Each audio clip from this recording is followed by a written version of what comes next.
What Men Live By Leo Tolstoy, from What Men Live By and Other Tales. We know that we have passed out of death into life, because we love the brethren. He that loveth not abideth in death.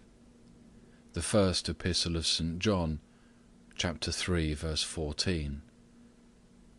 Whoso hath the world's goods, and beholdeth his brother in need, and shutteth up his compassion from him, how doth the love of God abide in him? My little children, let us not love in word, neither with the tongue, but in deed and truth. Chapter 3, verses 17 to 18. Love is of God, and every one that loveth is begotten of God, and knoweth God. He that loveth not knoweth not God, for God is love. Chapter 4, verses 7 to 8. No man hath beheld God at any time. If we love one another, God abideth in us. Chapter 4, verse 12. God is love, and he that abideth in love abideth in God, and God abideth in him. Chapter 4, verse 16. If a man say, I love God, and hateth his brother, he is a liar. For he that loveth not his brother whom he hath seen, how can he love God whom he hath not seen? Chapter 4, verse 20. A shoemaker named Simon, who had neither house nor land of his own, lived with his wife and children in a peasant's hut, and earned his living by his work. Work was cheap, but bread was dear, and what he earned he spent for food. The man and his wife had but one sheepskin coat between them for winter wear, and even that was torn to tatters, and this was the second year he'd been wanting to buy sheepskins for a new coat. Before winter, Simon saved up a little money. A 3-ruble note lay hidden in his wife's box, and 5 rubles and 20 kopecks were owed him by customers in the village. So one morning he prepared to go to the village to buy the sheepskins. He put on over his shirt his wife's wadded nankeen jacket, and over that he put his own cloth coat.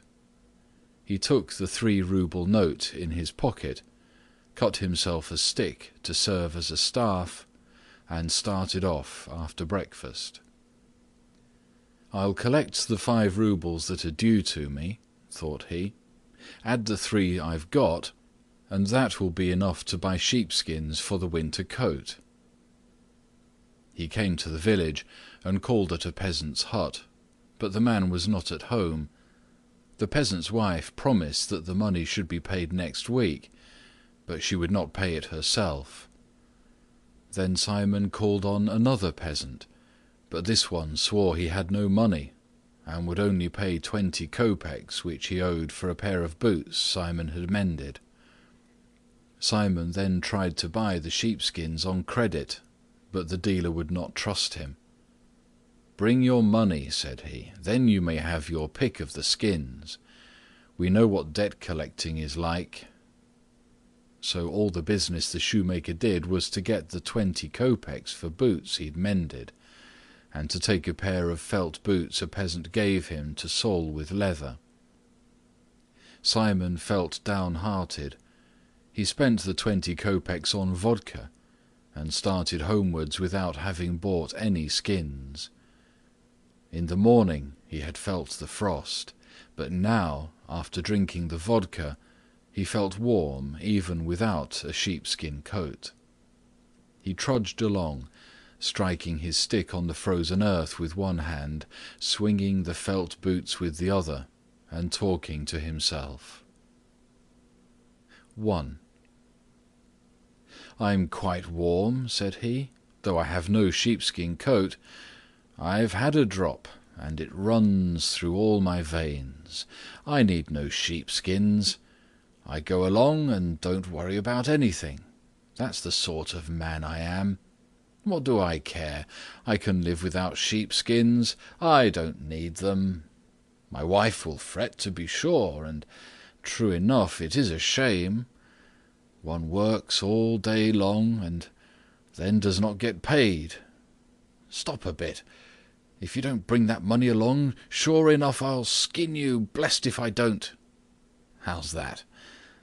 He pays 20 kopecks at a time. What can I do with 20 kopecks? Drink it. That's all one can do. Hard up he says he is. So he may be. But what about me? You have a house and cattle and everything. I've only what I stand up in. You have corn of your own growing. I have to buy every grain. Do what I will, I must spend 3 roubles every week for bread alone. I come home and find the bread all used up, and I have to fork out another 1.50 rubles. So just pay up what you owe, and no nonsense about it. By this time he had nearly reached the shrine at the bend of the road. Looking up, he saw something whitish behind the shrine. The daylight was fading, and the shoemaker peered at the thing without being able to make out what it was. There was no white stone here before. Can it be an ox? It's not like an ox. It has a head like a man, but it's too white. And what could a man be doing there? He came closer, so that it was clearly visible. To his surprise, it really was a man, alive or dead, sitting naked, leaning motionless against the shrine. Terror seized the shoemaker, and he thought, "Someone has killed him, stripped him, and left him there. If I meddle, I shall surely get into trouble." So the shoemaker went on. He passed in front of the shrine, so that he could not see the man.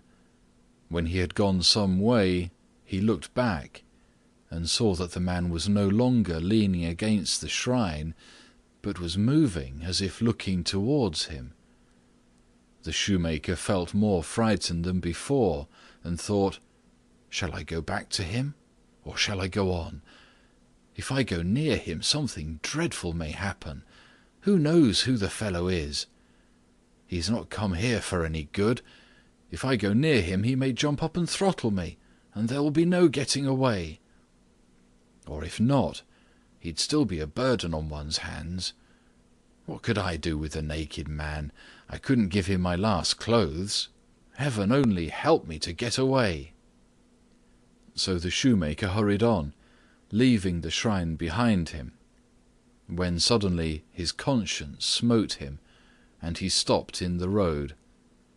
"What are you doing, Simon?" he said to himself. "The man may be dying of want, and you slip past afraid. Have you grown so rich as to be afraid of robbers? Ah, Simon, shame on you!" So he turned back and went up to the man. 2. Simon approached the stranger, looked at him, and saw that he was a young man, fit, with no bruises on his body, only evidently freezing and frightened, and he sat there leaning back without looking up at Simon, as if too faint to lift his eyes. Simon went close to him, and then the man seemed to wake up. Turning his head, he opened his eyes and looked into Simon's face. That one look was enough to make Simon fond of the man. He threw the felt boots on the ground, undid his sash, laid it on the boots, and took off his cloth coat. "It's not a time for talking," said he. "Come, put this coat on at once." And Simon took the man by the elbows and helped him to rise. As he stood there, Simon saw that his body was clean and in good condition, his hands and feet shapely, and his face good and kind. He threw his coat over the man's shoulders, but the latter could not find the sleeves. Simon guided his arms into them, and drawing the coat well on, wrapped it closely about him, tying the sash around the man's waist. Simon even took off his torn cap to put it on the man's head, but then his own head felt cold, and he thought, "I'm quite bald, while he has long curly hair." So he put his cap on his own head again. "It will be better to give him something for his feet," thought he. And he made the man sit down, and helped him to put on the felt boots, saying, "There, friend, now move about and warm yourself. Other matters can be settled later. Can you walk?" The man stood up and looked kindly at Simon, but could not say a word. "Why don't you speak?" said Simon. "It's too cold to stay here, we must be getting home. There now, take my stick, and if you're feeling weak, lean on that. Now step out." The man started walking, and moved easily, not lagging behind. As they went along, Simon asked him, "And where do you belong to?" "I'm not from these parts." "I thought as much. I know the folks hereabouts. But how did you come to be there by the shrine?" "I cannot tell." "Has someone been ill-treating you?" "No one has ill-treated me. God has punished me." "Of course, God rules all. Still, you'll have to find food and shelter somewhere. Where do you want to go to?" "It is all the same to me." Simon was amazed. The man did not look like a rogue, and he spoke gently, but yet he gave no account of himself. Still, Simon thought, who knows what may have happened? And he said to the stranger, "Well then, come home with me, and at least warm yourself a while." So Simon walked towards his home, and the stranger kept up with him, walking at his side. The wind had risen, and Simon felt it cold under his shirt. He was getting over his tipsiness by now, and began to feel the frost. He went along sniffling and wrapping his wife's coat around him, and he thought to himself, "There now, talk about sheepskins. I went out for sheepskins and come home without even a coat to my back, and what is more, I'm bringing a naked man along with me. Matryona won't be pleased." And when he thought of his wife, he felt sad. But when he looked at the stranger, and remembered how he had looked up at him at the shrine, his heart was glad. 3. Simon's wife had everything ready early that day. She had cut wood, brought water, fed the children, eaten her own meal, and now she sat thinking. She wondered when she ought to make bread, now or tomorrow. There was still a large piece left. If Simon has had some supper in town, thought she, and does not eat much for supper, the bread will last out another day. She weighed the piece of bread in her hand again and again, and thought, "I won't make any more today. We have only enough flour left to bake one batch. We can manage to make this last out till Friday." So Matryona put away the bread and sat down at the table to patch her husband's shirt. While she worked, she thought how her husband was buying skins for a winter coat. If only the dealer does not cheat him. My good man is much too simple. He cheats nobody, but any child can take him in. 8 roubles is a lot of money. He should get a good coat at that price. Not tanned skins, but still a proper winter coat. How difficult it was last winter to get on without a warm coat. I could neither get down to the river nor go out anywhere. When he went out, he put on all we had, and there was nothing left for me. He did not start very early today, but still, it's time he was back. I only hope he's not gone on the spree." Hardly had Matryona thought this, when steps were heard on the threshold, and someone entered. Matryona stuck her needle into her work and went out into the passage. There she saw two men, Simon, and with him a man without a hat and wearing felt boots. Matryona noticed at once that her husband smelt of spirits. There now, he's been drinking, thought she. And when she saw that he was coatless, had only her jacket on, brought no parcel, stood there silent and seemed ashamed, her heart was ready to break with disappointment. He has drunk the money, thought she, and has been on the spree with some good-for-nothing fellow whom he's brought home with him. Matryona let them pass into the hut, followed them in, and saw that the stranger was a young, slight man, wearing her husband's coat. There was no shirt to be seen under it, and he had no hat. Having entered, he stood, neither moving nor raising his eyes, and Matryona thought, "He must be a bad man. He's afraid." Matryona frowned and stood beside the oven, looking to see what they would do. Simon took off his cap and sat down on the bench as if things were all right. "Come, Matryona, if supper is ready, let us have some." Matryona muttered something to herself and did not move, but stayed where she was by the oven. She looked first at the one and then at the other of them, and only shook her head. Simon saw that his wife was annoyed, but tried to pass it off. Pretending not to notice anything, he took the stranger by the arm. "Sit down, friend," said he, "and let us have some supper." The stranger sat down on the bench. "Haven't you cooked anything for us?" said Simon. Matryona's anger boiled over. "I've cooked, but not for you. It seems to me you have drunk your wits away. You went to buy a sheepskin coat and come home without so much as the coat you had on, and bring a naked vagabond home with you.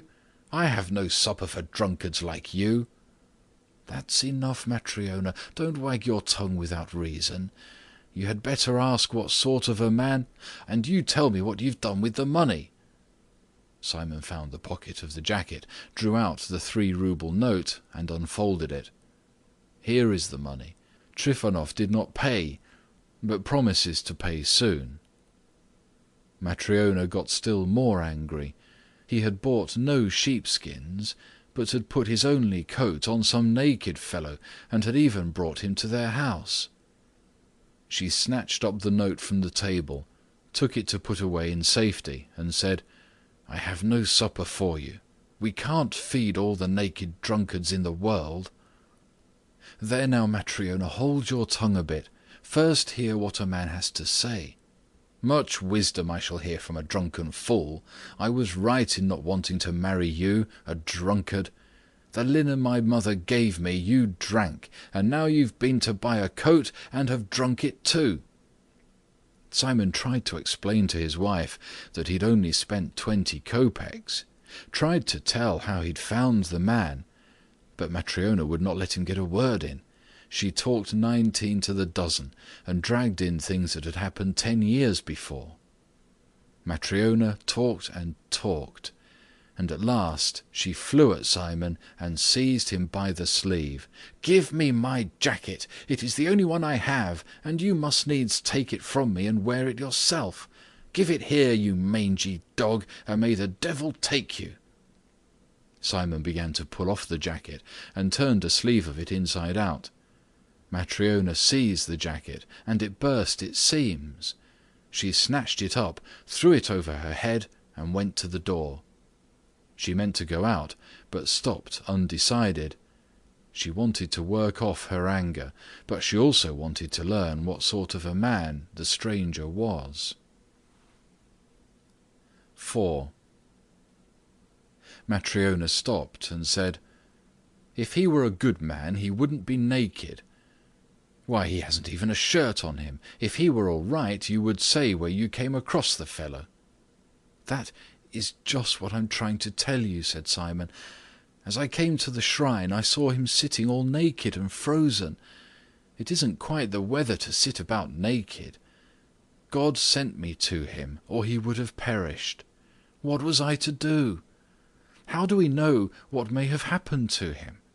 So I took him, clothed him, and brought him along. Don't be so angry, Matryona. It is a sin. Remember, we all must die one day." Angry words rose to Matryona's lips, but she looked at the stranger and was silent.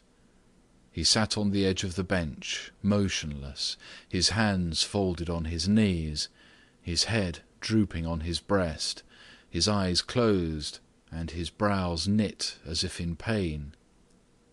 Matryona was silent, and Simon said, "Matryona, have you no love of God?" Matryona heard these words, and as she looked at the stranger, suddenly her heart softened towards him. She came back from the door, and going to the oven, she got out the supper. Setting a cup on the table, she poured out some kvass. Then she brought out the last piece of bread and set out a knife and spoons. "Eat, if you want to," said she. Simon drew the stranger to the table. "Take your place, young man," said he. Simon cut the bread, crumbled it into the broth, and they began to eat. Matryona sat at the corner of the table, resting her head on her hand and looking at the stranger. And Matryona was touched with pity for the stranger and began to feel fond of him. And at once the stranger's face lit up. His brows were no longer bent. He raised his eyes and smiled at Matryona. When they had finished supper, the woman cleared away the things and began questioning the stranger. "Where are you from?" said she. "I'm not from these parts." "But how did you come to be on the road?" "I may not tell." "Did someone rob you?" "God punished me." "And you were lying there naked?" "Yes, naked and freezing. Simon saw me and had pity on me. He took off his coat and put it on me and brought me here. And you have fed me, given me drink, and shown pity on me. God will reward you." Matryona rose, took from the window Simon's old shirt she'd been patching, and gave it to the stranger. She also brought out a pair of trousers for him. "There," said she, "I see you have no shirt. Put this on, and lie down where you please, in the loft or on the oven." The stranger took off the coat, put on the shirt, and lay down in the loft. Matryona put out the candle, took the coat, and climbed to where her husband lay. Matryona drew the skirts of the coat over her and lay down, but could not sleep. She could not get the stranger out of her mind. When she remembered that he had eaten their last piece of bread, and that there was none for tomorrow, and thought of the shirt and trousers she'd given away, she felt grieved. But when she remembered how he had smiled, her heart was glad. Long did Matryona lie awake, and she noticed that Simon also was awake. He drew the coat towards him. "Simon!" "Well?" "You've had the last of the bread, and I've not put any to rise. I don't know what we shall do tomorrow. Perhaps I can borrow some of neighbour Martha. If we're alive, we shall find something to eat." The woman lay still a while and then said, "He seems a good man, but why does he not tell us who he is?" "I suppose he has his reasons." "Simon!" "Well?" "We give, but why does nobody give us anything?" Simon did not know what to say, so he only said, "Let us stop talking," and turned over and went to sleep. 5. In the morning Simon awoke. The children were still asleep. His wife had gone to the neighbour's to borrow some bread. The stranger alone was sitting on the bench, dressed in the old shirt and trousers, and looking upwards. His face was brighter than it had been the day before. Simon said to him, "Well, friend, the belly wants bread, and the naked body clothes. One has to work for a living. What work do you know?" "I do not know any." This surprised Simon, but he said, "Men who want to learn can learn anything." "Men work, and I will work also." "What is your name?" "Michael." "Well, Michael, if you don't wish to talk about yourself, that is your own affair. But you'll have to earn a living for yourself. If you will work as I tell you, I will give you food and shelter." "May God reward you. I will learn. Show me what to do." Simon took yarn, put it round his thumb, and began to twist it. "It's easy enough. See." Michael watched him, put some yarn round his own thumb in the same way, caught the knack, and twisted the yarn also. Then Simon showed him how to wax the thread. This also Michael mastered. Next Simon showed him how to twist the bristle in, and how to sew, and this, too, Michael learned at once. Whatever Simon showed him, he understood at once, and after 3 days he worked as if he had sewn boots all his life. He worked without stopping, and ate little.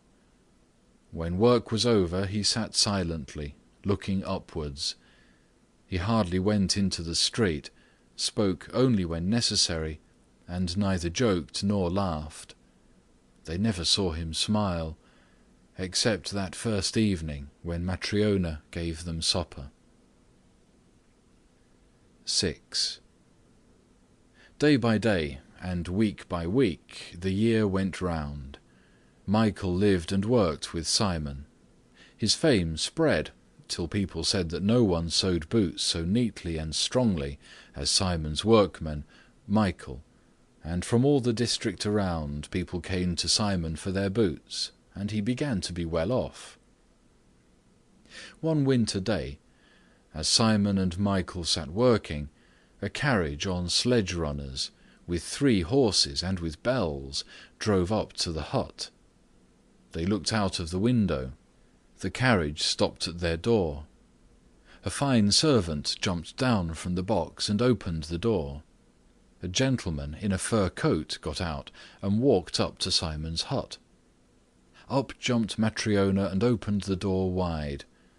The gentleman stooped to enter the hut, and when he drew himself up again, his head nearly reached the ceiling, and he seemed quite to fill his end of the room. Simon rose, bowed, and looked at the gentleman with astonishment. He had never seen anyone like him. Simon himself was lean, Michael was thin, and Matryona was dry as a bone, but this man was like someone from another world, red-faced, burly, with a neck like a bull's, and looking altogether as if he were cast in iron. The gentleman puffed, threw off his fur coat, sat down on the bench and said, "Which of you is the master bootmaker?" "I am, your Excellency," said Simon, coming forward. Then the gentleman shouted to his lad, "Hey, Fedka, bring the leather." The servant ran in, bringing a parcel. The gentleman took the parcel and put it on the table. "Untie it," he said. The lad untied it. The gentleman pointed to the leather. "Look here, shoemaker," he said. "Do you see this leather?" "Yes, your honour." "But do you know what sort of leather it is?" Simon felt the leather and said, "It is good leather." "Good indeed! Why, you fool, you never saw such leather before in your life. It's German, and cost 20 roubles. Simon was frightened and said, "Where should I ever see leather like that?" "Just so. Now, can you make it into boots for me?" "Yes, your Excellency, I can." Then the gentleman shouted at him, "You can you? Well, remember whom you are to make them for, and what the leather is. You must make me boots that will wear for a year, neither losing shape nor coming unsewn. If you can do it, take the leather and cut it up. But if you can't, say so. I warn you now, if your boots become unsewn or lose shape within a year, I will have you put in prison. If they don't burst or lose shape for a year, I will pay you 10 roubles for your work." Simon was frightened and did not know what to say. He glanced at Michael, and nudging him with his elbow, whispered, "Shall I take the work?" Michael nodded his head as if to say, "Yes, take it." Simon did as Michael advised, and undertook to make boots that would not lose shape or split for a whole year. Calling his servant, the gentleman told him to pull the boot off his left leg, which he stretched out. "Take my measure," said he. Simon stitched a paper measure 17 inches long, smoothed it out, knelt down, wiped his hand well on his apron so as not to soil the gentleman's sock, and began to measure.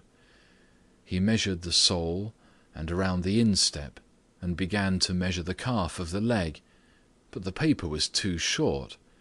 The calf of the leg was as thick as a beam. "Mind you don't make it too tight in the leg." Simon stitched on another strip of paper. The gentleman twitched his toes about in his sock, looking around at those in the hut, and as he did so he noticed Michael. "Whom have you there?" asked he. "That is my workman. He will sew the boots." "Mind," said the gentleman to Michael, "remember to make them so that they will last me a year." Simon also looked at Michael, and saw that Michael was not looking at the gentleman, but was gazing into the corner behind the gentleman, as if he saw someone there. Michael looked and looked, and suddenly he smiled, and his face became brighter. "What are you grinning at, you fool?" thundered the gentleman. "You'd better look to it that the boots are ready in time." "They shall be ready in good time," said Michael. "Mind it so," said the gentleman, and he put on his boots and his fur coat, wrapped the latter round him, and went to the door. But he forgot to stoop, and struck his head against the lintel. He swore and rubbed his head. Then he took his seat in the carriage and drove away. When he had gone, Simon said, "There's a figure of a man for you. You could not kill him with a mallet. He almost knocked out the lintel, but little harm it did him." And Matryona said, "Living as he does, how should he not grow strong? Death itself cannot touch such a rock as that." 7. Then Simon said to Michael, "Well, we've taken the work, but we must see we don't get into trouble over it. The leather is dear, and the gentleman hot-tempered. We must make no mistakes. Come, your eye is truer, and your hands have become nimbler than mine, so you take this measure and cut out the boots. I will finish off the sewing of the vamps." Michael did as he was told. He took the leather, spread it out on the table, folded it in two, took a knife and began to cut out. Matryona came and watched him cutting, and was surprised to see how he was doing it. Matryona was accustomed to seeing boots made, and she looked and saw that Michael was not cutting the leather for boots, but was cutting it round. She wished to say something, but she thought to herself, "Perhaps I do not understand how gentlemen's boots should be made. I suppose Michael knows more about it, and I won't interfere." When Michael had cut up the leather, he took a thread and began to sew, not with two ends, as boots are sewn, but with a single end, as for soft slippers. Again Matryona wondered, but again she did not interfere. Michael sewed on steadily till noon. Then Simon rose for dinner, looked around, and saw that Michael had made slippers out of the gentleman's leather. "Ah!" groaned Simon, and he thought, "How is it that Michael, who's been with me a whole year and never made a mistake before, should do such a dreadful thing? The gentleman ordered high boots, welted, with whole fronts, And Michael has made soft slippers with single soles, and has wasted the leather. What am I to say to the gentleman? I can never replace leather such as this." And he said to Michael, "What are you doing, friend? You have ruined me. You know the gentleman ordered high boots, but see what you've made."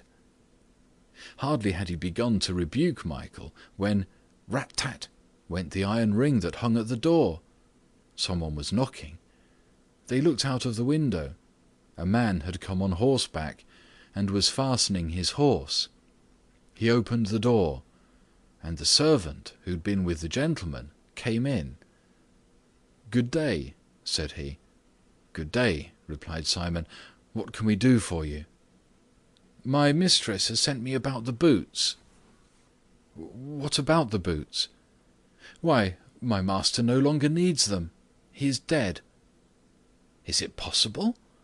"He did not live to get home after leaving you, but died in the carriage. When we reached home and the servants came to help him alight, he rolled over like a sack. He was dead already, and so stiff that he could hardly be got out of the carriage. My mistress sent me here, saying, 'Tell the bootmaker that the gentleman who ordered boots of him and left the leather for them no longer needs the boots, but that he must quickly make soft slippers for the corpse. Wait till they're ready, and bring them back with you.' That is why I've come." Michael gathered up the remnants of the leather, rolled them up, took the soft slippers he had made, slapped them together, wiped them down with his apron, and handed them and the roll of leather to the servant, who took them and said, "Good-bye, masters, and good day to you." 8. Another year passed, and another, and Michael was now living his 6th year with Simon. He lived as before. He went nowhere, only spoke when necessary, and had only smiled twice in all those years, once when Matryona gave him food, and a second time when the gentleman was in their hut. Simon was more than pleased with his workman. He never now asked him where he'd come from, and only feared lest Michael should go away. They were all at home one day. Matryona was putting iron pots in the oven. The children were running along the benches and looking out of the window. Simon was sewing at one window, and Michael was fastening on a heel at the other. One of the boys ran along the bench to Michael, leant on his shoulder, and looked out of the window. "Look, Uncle Michael, there is a lady with little girls. She seems to be coming here, and one of the girls is lame." When the boy said that, Michael dropped his work, turned to the window, and looked out into the street. Simon was surprised. Michael never used to look out into the street, but now he pressed against the window, staring at something. Simon also looked out, and saw that a well-dressed woman was really coming to his hut, leading by the hand 2 little girls in fur coats and woolen shawls. The girls could hardly be told one from the other, except that one of them was crippled in her left leg and walked with a limp. The woman stepped into the porch and entered the passage. Feeling about for the entrance, she found the latch, which she lifted, and opened the door. She let the 2 girls go in first, and followed them into the hut. "Good day, good folk." "Pray come in," said Simon. "What can we do for you?" The woman sat down by the table. The 2 little girls pressed close to her knees, afraid of the people in the hut. "I want leather shoes made for these 2 little girls for spring." "We can do that. We never have made such small shoes, but we can make them. Either welted or turnover shoes, linen lined. My man Michael is a master at the work." Simon glanced at Michael and saw that he had left his work and was sitting with his eyes fixed on the little girls. Simon was surprised. It was true the girls were pretty, with black eyes, plump and rosy-cheeked, and they wore nice kerchiefs and fur coats. But still Simon could not understand why Michael should look at them like that, just as if he had known them before. He was puzzled, but went on talking with the woman and arranging the price. Having fixed it, he prepared the measure. The woman lifted the lame girl onto her lap and said, "Take 2 measures from this little girl. Make 1 shoe for the lame foot and 3 for the sound one. They both have the same size feet. They're twins." Simon took the measure and, speaking of the lame girl, said, "How did it happen to her? She's such a pretty girl. Was she born so?" "No, her mother crushed her leg." Then Matryona joined in. She wondered who this woman was, and whose the children were. So she said, "Are you not their mother, then?" "No, my good woman, I am neither their mother nor any relation to them. They were quite strangers to me, but I adopted them." "They are not your children, and yet you are so fond of them?" "How can I help being fond of them? I fed them both at my own breasts. I had a child of my own, but God took him. I was not so fond of him as I now am of them." "Then whose children are they?" 9. The woman, having begun talking, told them the whole story. "It is about 6 years since their parents died, both in 1 week. Their father was buried on the Tuesday, and their mother died on the Friday. These orphans were born 3 days after their father's death, and their mother did not live another day. My husband and I were then living as peasants in the village. We were neighbours of theirs, our yard being next to theirs. Their father was a lonely man, a woodcutter in the forest. When felling trees one day, they let one fall on him. It fell across his body and crushed his bowels out. They hardly got him home before his soul went to God. And that same week his wife gave birth to twins, these little girls. She was poor and alone. She had no one, young or old, with her. Alone she gave them birth, and alone she met her death. The next morning I went to see her, but when I entered the hut, she, poor thing, was already stark and cold. In dying, she had rolled on to this child and crushed her leg. The village folk came to the hut, washed the body, laid her out, made a coffin and buried her. They were good folk. The babies were left alone. What was to be done with them? I was the only woman there who had a baby at the time. I was nursing my firstborn, 8 weeks old, so I took them for a time. The peasants came together and thought what to do with them, and at last they said to me, "For the present, Mary, you had better keep the girls, and later on we will arrange what to do for them." So I nursed the sound one at my breast, but at first I did not feed this crippled one. I did not suppose she would live.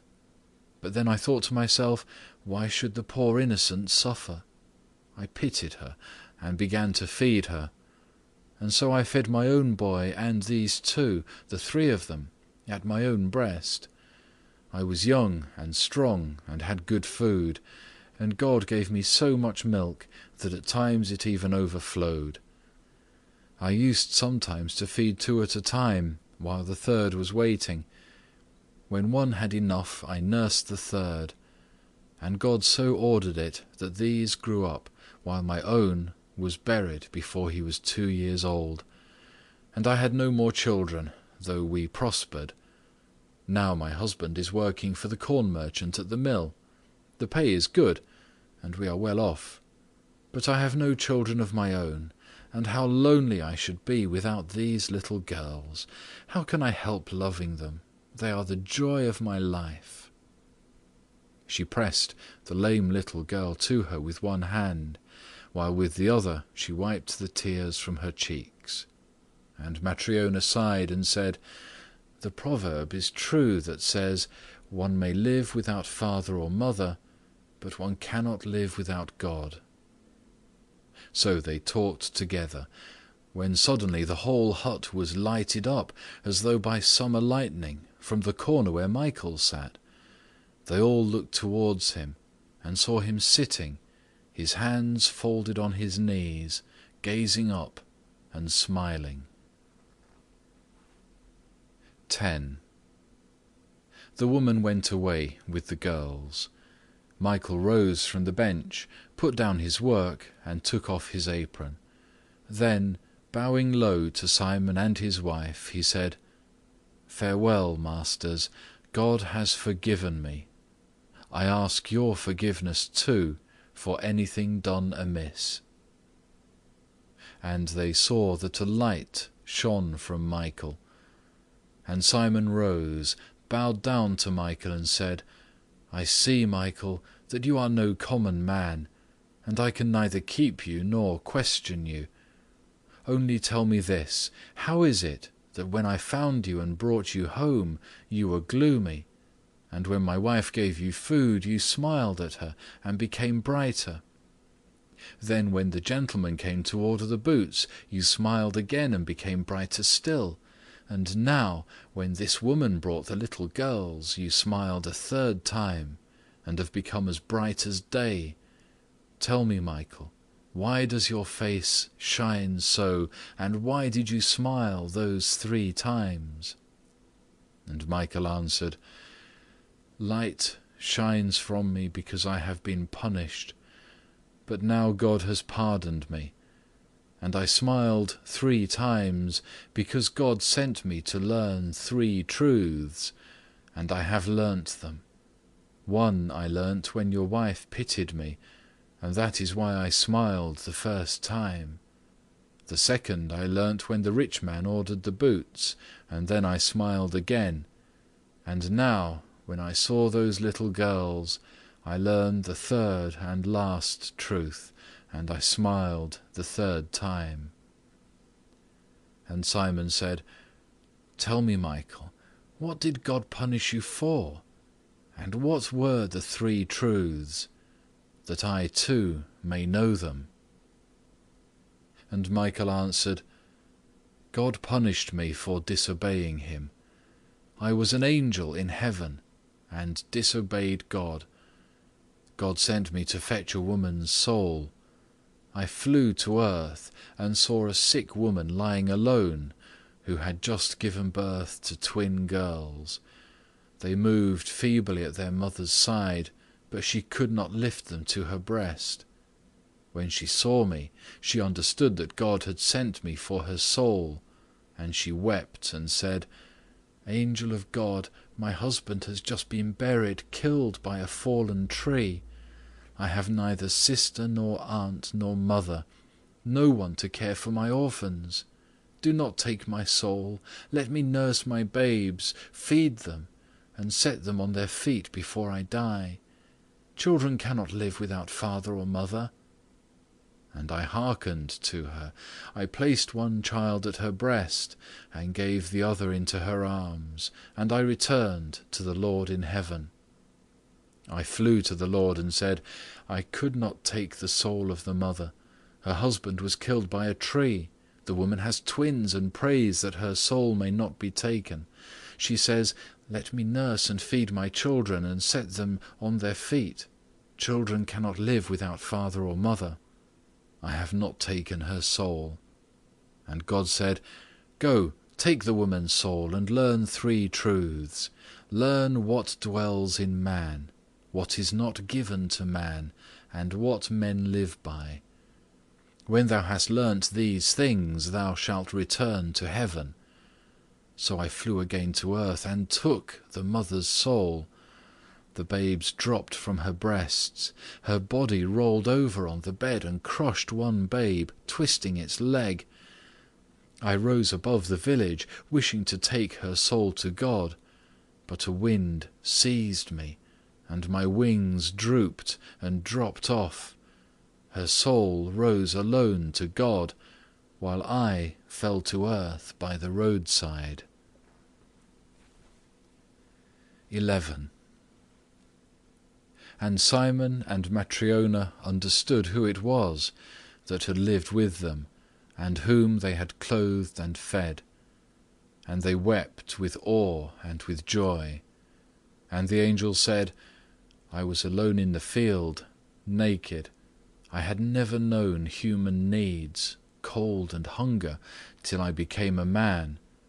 I was famished, frozen, and did not know what to do. I saw, near the field I was in, a shrine built for God, and I went to it hoping to find shelter. But the shrine was locked, and I could not enter. So I sat down behind the shrine to shelter myself at least from the wind. Evening drew on. I was hungry, frozen, and in pain. Suddenly I heard a man coming along the road. He carried a pair of boots and was talking to himself. For the first time since I became a man, I saw the mortal face of a man, and his face seemed terrible to me, and I turned from it.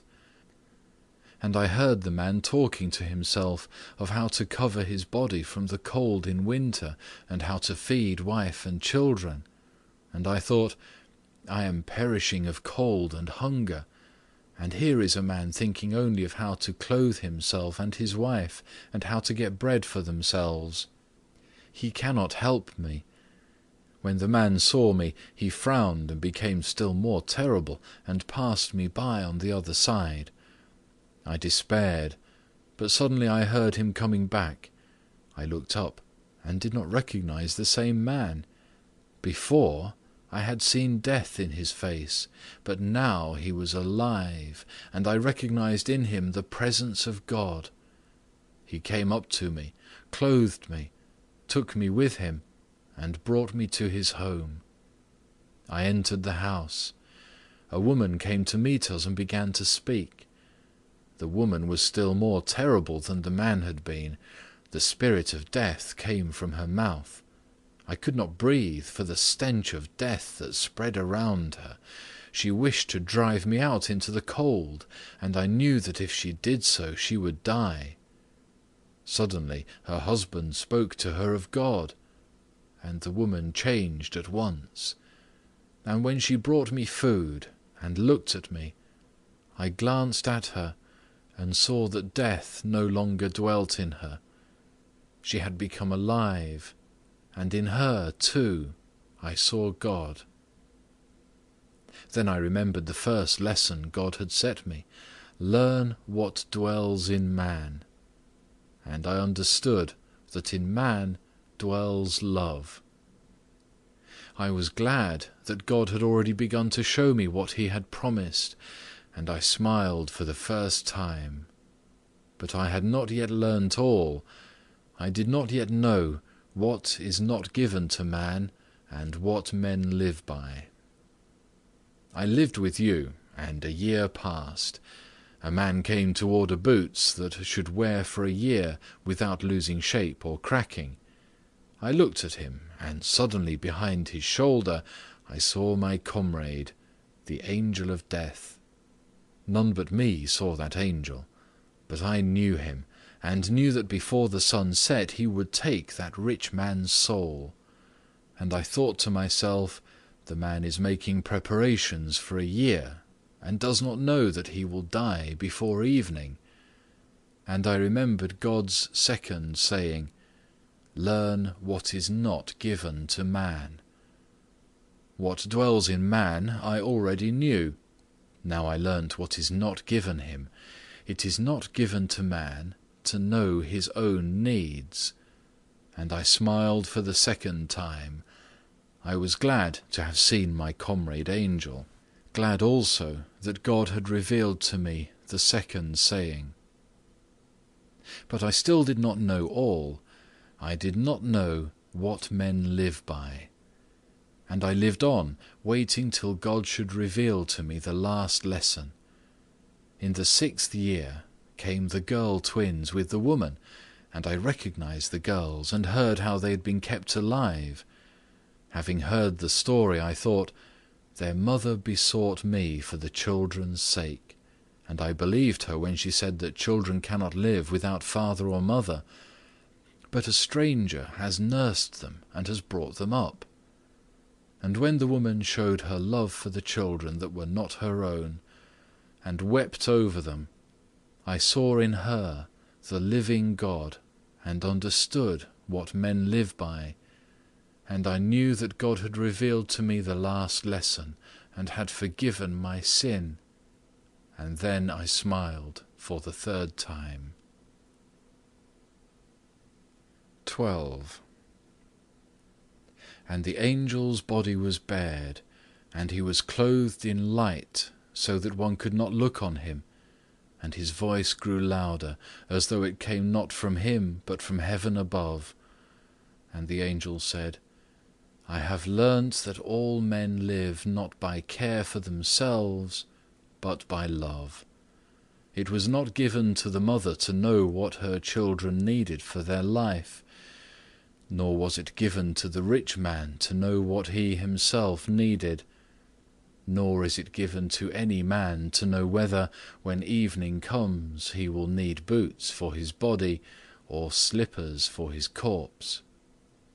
I remained alive when I was a man, not by care of myself, but because love was present in a passer-by, and because he and his wife pitied and loved me. The orphans remained alive not because of their mother's care, but because there was love in the heart of a woman, a stranger to them, who pitied and loved them. And all men live not by the thought they spend on their own welfare, but because love exists in man. I knew before that God gave life to men and desires that they should live. Now I understood more than that. I understood that God does not wish men to live apart, and therefore he does not reveal to them what each one needs for himself. But he wishes them to live united, and therefore reveals to each of them what is necessary for all. I have now understood that though it seems to men that they live by care for themselves, in truth it is love alone by which they live. He who has love is in God, and God is in him, for God is love. And the angel sang praise to God, so that the hut trembled at his voice. The roof opened, and a column of fire rose from earth to heaven. Simon and his wife and children fell to the ground. Wings appeared upon the angel's shoulders, and he rose into the heavens. And when Simon came to himself, the hut stood as before, and there was no one in it but his own family. End of What Men Live By.